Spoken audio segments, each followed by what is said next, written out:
ഞാൻ അഭിനയിക്കുന്ന സമയത്ത് എന്നോട് ആ ചായക്കൊന്നും ഓർമ്മ അറിയില്ല. എന്നോട് വന്ന് നാച്ചുറൽ ആയിട്ട് അഭിനയിക്കുന്ന റെക്കോർഡ്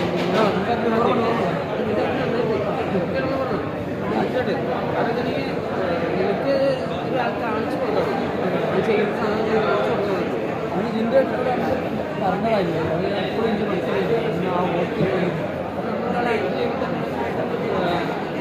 ആ ജീവൻ പുള്ളിയിൽ വരുമ്പോൾ നമുക്ക് മനസ്സിലാവും. അപ്പോൾ ആക്ഷൻ ചെയ്യുന്ന ആൾക്കാരോട് എൻ്റെ ഒരു ടെക്നിക്ക് എന്താണെന്ന് ഞാൻ പറഞ്ഞിട്ടുണ്ടെങ്കിൽ നിങ്ങളെപ്പോഴും നിങ്ങൾ ചെയ്യേണ്ട കാര്യം ഞാൻ ഒരുപാട് അഭിനയിച്ച ഒരാളാണ്. ഞാൻ ചെയ്ത കാര്യം വെച്ചിട്ടുണ്ടെങ്കിൽ ആ റോള് എൻ്റെ ആരും പറഞ്ഞതല്ല, എൻ്റെ ഞാൻ ചെയ്ത സാധനം ഈ റോള് കഴിഞ്ഞിട്ട് എന്ത് ഞാൻ ചോദിക്കും. ഈ റോള് കഴിഞ്ഞിട്ട് എന്ത് ചെയ്യും? ഇതെന്തിൻ്റെ കണ്ടിന്യൂറ്റിയാണ്. നമ്മളിപ്പോൾ ഒരു മൂവി ചെയ്യണമെങ്കിൽ ഈ സാധനത്തിന് ഞാൻ എന്തിനാണ് ഇത് ചെയ്യണത്?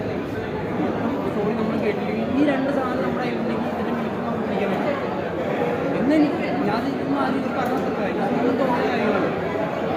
പിന്നെ ഞാനിത് അഭിനയം ഓൾറെഡി കാണുന്നത് ഞാൻ ക്ലാസ്സിലെ അതേപോലെ തന്നെ ഫസ്റ്റ് പടമുണ്ട്. ആ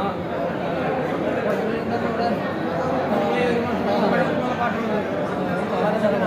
അദ്ദേഹത്തെ ആ പാട്ട് പടം കഴിഞ്ഞിട്ട് അദ്ദേഹം അമേരിക്ക പോയി അഭിനയം പഠിപ്പിച്ചെന്ന് പറഞ്ഞിട്ടാണ്. എനിക്ക് അതിൻ്റെ ആവശ്യമില്ല. പറഞ്ഞ